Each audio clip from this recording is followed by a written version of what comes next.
thanks a million for joining us on another Longford County Matters. Now, Halloween was last week, but lots of spooky things were happening in and around County Longford, some of which we're going to bring you this evening, amongst some other wonderful stories. Here's what we got coming up.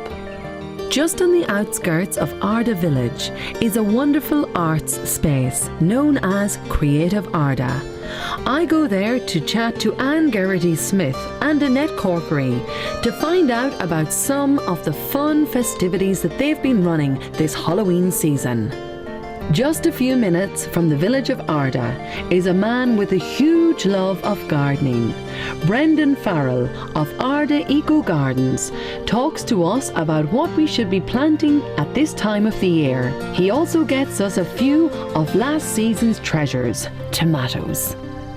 After the break, I meet up with Longford photographer Shelley Corcoran and a few of the transition year students from around County Longford as they exhibit a wonderful spooky Halloween themed exhibition at Creative Arda.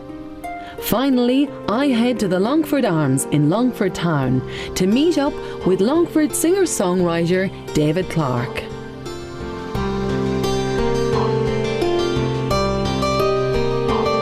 Well, ladies, this is always, I suppose, a time of year that you guys love here at Creative Arda. Oh, that's right. We love this one. It's our first event was Arda School of Witchcraft and Wizardry, and we just get excited every year. So Anne, look at, I mean, you get young people, students from around County Longford, they come here. How does it all begin? They get a letter. Yeah, we read out a letter to the students to tell them about the houses, and we base our houses on the legend of Mither and Atane. So there's the house of Mither, Atane, Fumnock and Angus. Now look at, you do a wonderful thing, potion making. There is no child that I know, I did it myself, you mix up the shaving foam and the talcum powder. Tell us about making potions. They love this. Yeah, we make phantom fizzing potion now, and basically that is to make the phantoms go away in the woods and maybe the witch put her to sleep.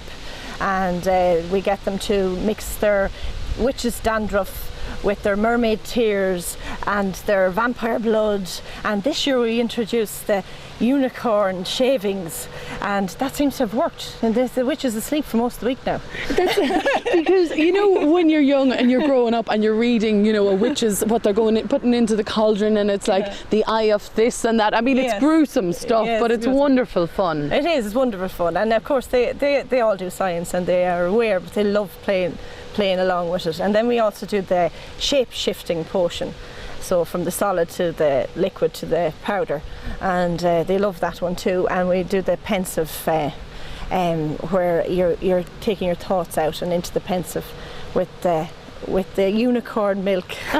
I mean, this is great fun. I mean, I'm sure the students just love the fun of the whole thing and the freedom to mix stuff up. They do. Oh, they love it. They love the mess.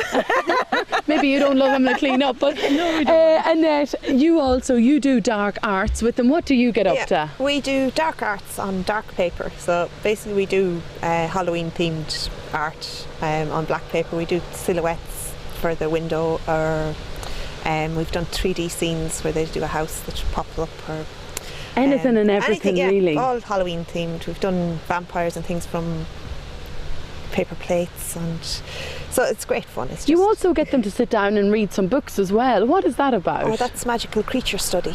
What is that about now? Well, it's about finding out, again, it's a lot of it based on the myths and legends around the world and the different creatures that you can find. So we've books on giants and leprechauns and other magical creatures. I mean, there's another lovely aspect as well, is getting out, and on a day like this, the leaves are crisp, it's a fabulous day today, but even if it's raining, to get out and get into the woods as well, because that's sort of spooky as well, and you have some creatures in the woods. Yeah, we have some creatures in the woods, and they go and explore the woods and try their Patronus spell on the Dementors and things like that. So, yeah, it's great fun. It's great fun for the adults as well. They take part too. The parents come along as well. Some wonderful creations in the art room for the adults every year, which is great to see them sitting down with the daddies.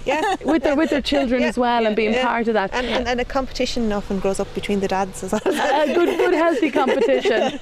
Well, listen, ladies, wish you the best. It's always a joy to be here. Thank you very much. It's great to see you again. Well, it's hard to know what to be planting at this time of the year, but one man says there's always time to be planting something in your garden. His name is Brendan Farrell. Autumn is well and truly here, but that does not mean that work stops in your garden. I'm here with Brendan Farrell from Arda Eco Gardens to find out what work we need to be doing this autumn to get ready for next year's season. Look at, work always continues in the garden, you'd say. Yeah, well actually that's one of the great things about gardening, is that there's neither an end or a beginning to work. And actually, if anything, this is the start of a whole new season. Because people might think that autumn time you're not going to be planting anything with the winter coming in, but really it's the contrary. Well, I suppose at this time of the year plants are going into their dormant period, so the leaves are falling off the trees, and beautiful colours at the moment with the trees. Like I'm looking at the trees behind you there, yes, Brendan, and the ones over here. Yes. The trees, the leaves, the reds, the oranges. Yes, and it's beautiful colours this autumn. It's been a fantastic autumn. Absolutely. And I suppose that makes us appreciate the all year round interest that there is in the garden. In the garden.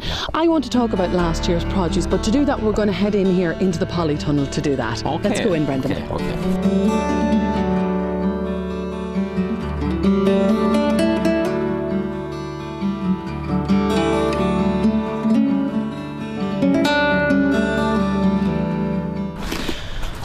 Well, Brendan, we are now here in the greenhouse. I can't get over the heat in here for a start. Yeah, tropical, absolutely tropical. It is actually lovely. tropical. It's really lovely. It's lovely and sunny, outside, but it's it's actually hot in here. It is. It's a great growing environment. Yes. Well, what I was intrigued was, you said, Karina, look at last year's, I suppose, hard labour is still paying off. Look at all these tomatoes here. Let's go up here and have a look at these guys. Yes.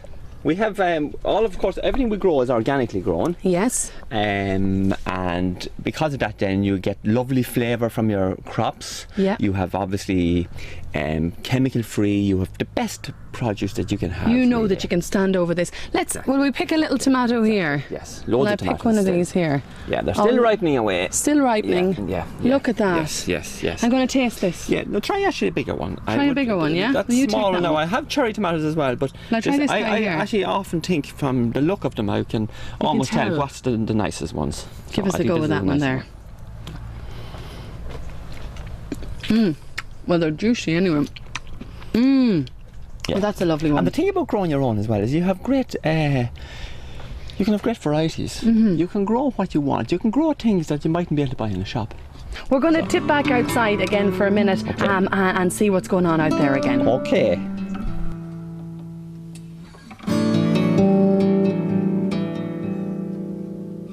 Well, Brendan, this is actually a good time of year to be planting things. What are we talking about? This is a brilliant time actually. The soil is warm from the summer. There's loads of moisture. So it's absolutely perfect for planting trees, shrubs, also the herbaceous perennial plants. Because these are fabulous. Look at the colours of these guys here. What are Lovely. they? This plant here is black-eyed Susan. You can just see the little black eyes. Yes. So it's black-eyed Susan. It's a Rudbeckia. Right. And all those herbaceous plants also can be propagated coming up at this time of the year. How do really. you propagate? You can either do cuttings of trees and shrubs, Yeah. or division, which is dividing the roots. Well, let's go over and take a wee cutting. Yes. What are we going to take a cutting We're of? a cutting of a plant called Philadelphus. Philadelphus. Now, it's a young plant yet, so I'm not going to take too many cuttings. It's only getting itself established. Yeah. But Philadelphus is a beautiful, beautiful shrub. Produces gorgeous, scented white flowers in mid-June. So what have you just done there? You've just snipped it. I've snipped the plant. I've taken the cutting. The cutting would be, these are what's called hardwood cuttings. I see the way you've cut it slightly at an angle. Is that important? No, not really at this Not point. really. What I've done here is I've just taken the cutting Yeah. at just below a node. Yeah. This Which is point the here. little leaves, so the leaves Exactly, come out. Exactly. So now the next thing you do with that cutting then is you just strip away The leaves. those leaves here. All right.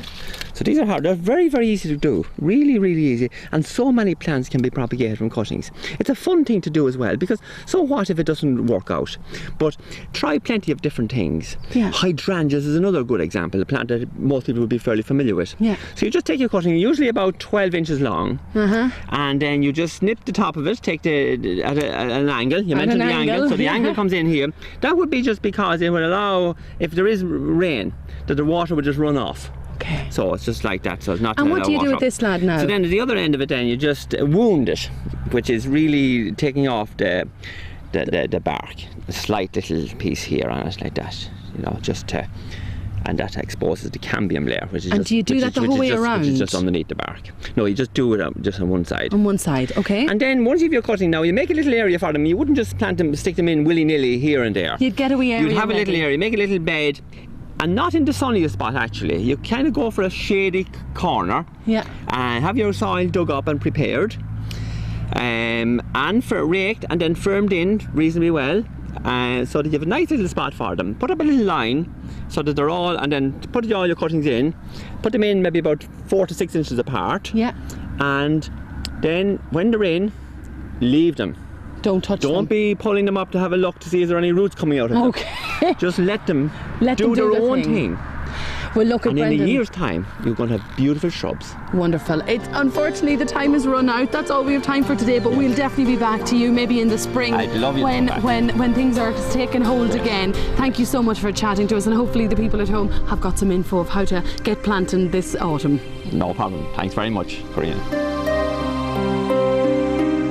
We're going to take a very short break, but here's what's still to come in part 2 of the programme. I'm with a Longford photographer and a number of transition year students from right around County Longford as they show me a new exhibition that they've put together. And I'm with singer-songwriter David Clarke. Lots more to come, so don't go anywhere.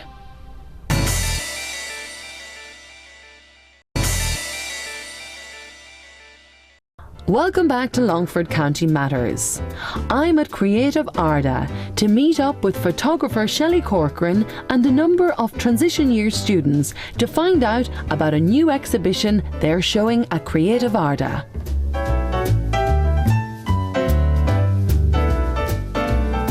Well, Shelley, you've been busy with the transition year students right around County Longford. What have you been up to recently? That's it, Karina. Back with the transition year students in September, and it's autumn now, so great time of the year for photographers. There's so many different colours out there, and the season is changing, so it's brilliant to be back with the students and getting out and about while the weather is still good. Absolutely. Now, one thing I suppose about autumn is a big festival that we all celebrate and we love to go all out for, and that's Halloween. You've done a wonderful, I suppose, spooky, Samhain Halloween themed exhibition for Arda Heritage and Arts Centre here. Tell us about it. Well, Karina, we were invited to do this exhibition here. It's Halloween based, but kind of gothic as well. It's the first time that Arda Creativity Centre has had Fright Fest, so we were invited to launch Fright Fest, which is a little festival, with this exhibition. So basically we had to come up with photography ideas based on Halloween, based on something gothic and spooky. So all the 5 schools that were involved, we had a great time doing it. I did a class with them to start off, and we wanted to find visual representations of what Halloween, spooky, gothic kind of meant to them, and then we brought those ideas together, went out and photographed them, and then you see the exhibition that we have here. Well, Shelley, I know we have some of the students here, so I'm going to go and catch up with them. Great.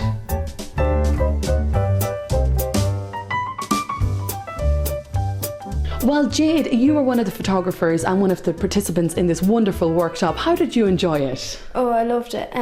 It was just really different because it's not really something you'd associate with school. It isn't to do with the books. It's kind of just, we got out there and we looked at everything in a different perspective, and we tried to just do something different than normal. Now, do you enjoy taking photographs? I know you have 2 photographs on show here at the display. Were you taking photographs before this? Yeah, I do like to take photographs, but it was different to have Shelley there to help us. She was really helpful, and she kind of fed us different ideas and got us thinking, and it wasn't the same as taking photos yourself on your phone. It was very professional compared to that. Because you have 2 photographs on show here in the display, so are you pleased with the end product? Yeah, it was when you're taking them, you don't really think, you don't really see how it'll turn out, and then it's so much better than what you imagine. It just kind of came to life, and we kind of tried to tell a story through our pictures, and it really worked well.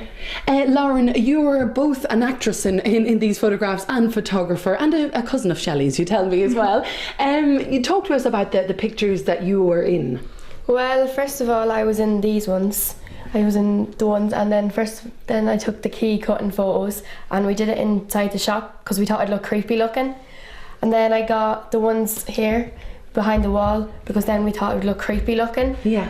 And then the last one I was in was we were standing up on these pillars and then we just thought it would look creepy just against the wall again.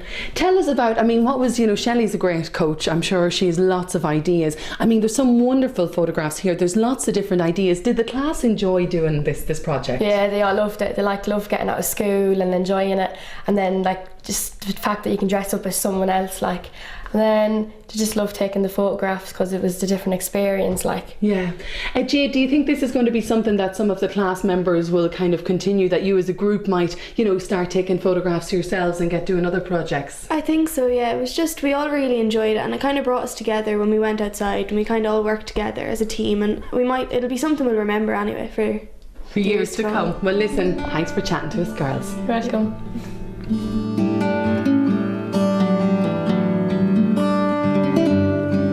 Off to Longford town now to meet singer-songwriter David Clarke.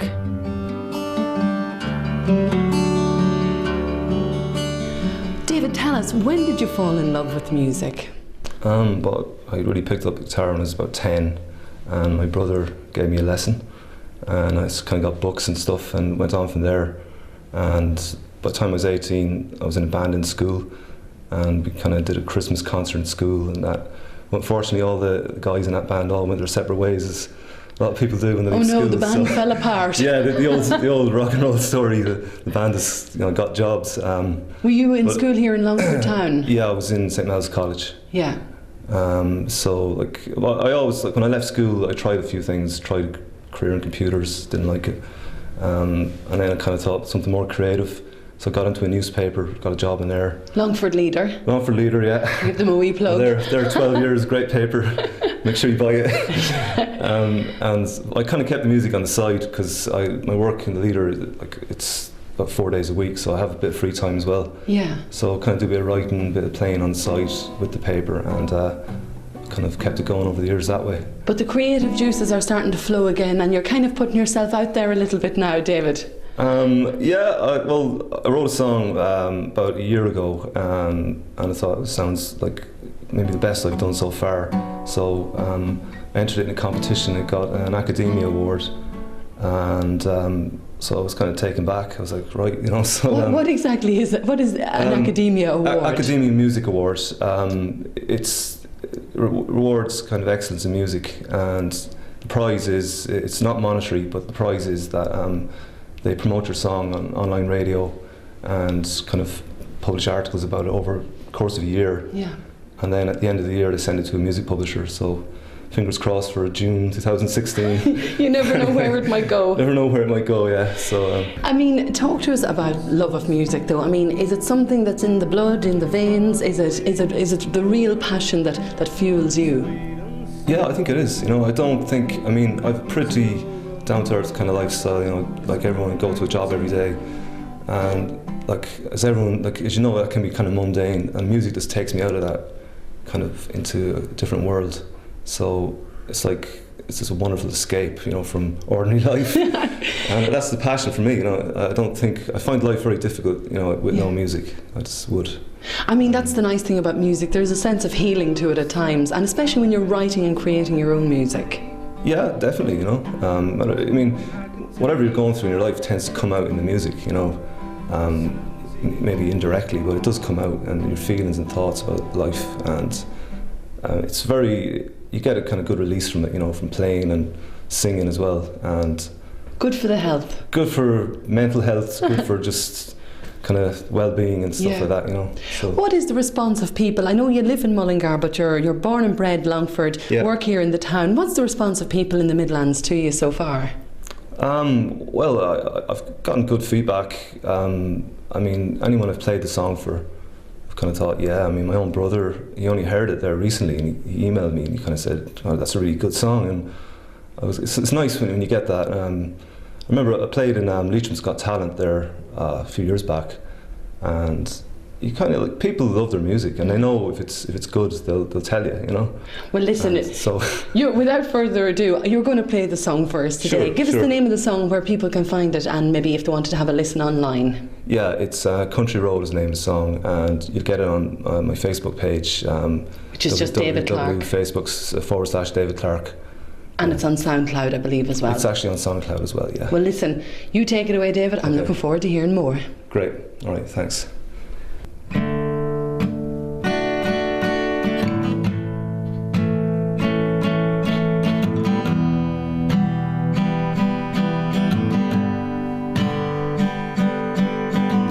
Everybody says she's falling down. Oh, oh, it's just the way she's turning around. Oh, oh, and it's not crazy to be heard. Now I know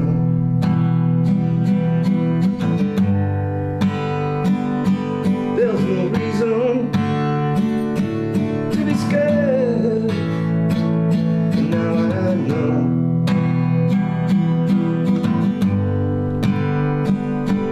you gotta leave it all behind you. Gotta see things the way I do on a country road.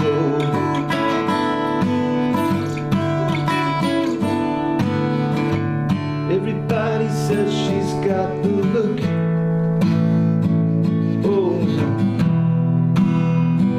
oh, she can read you like a book. Oh, oh, you've been living on prayer. Now I know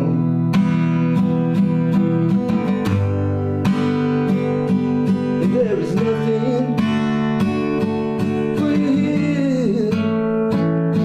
Now I know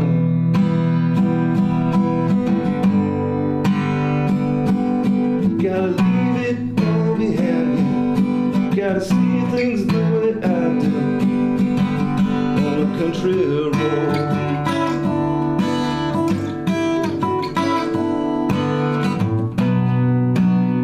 You gotta leave it all behind. You gotta leave it all behind. Like I never knew. It's not easy.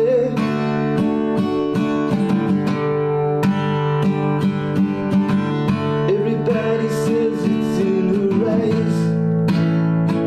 Oh, oh, and every smile's a thin disguise. Oh,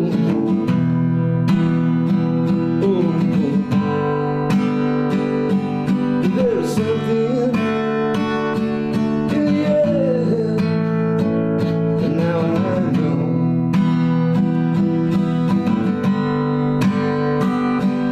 You got nothing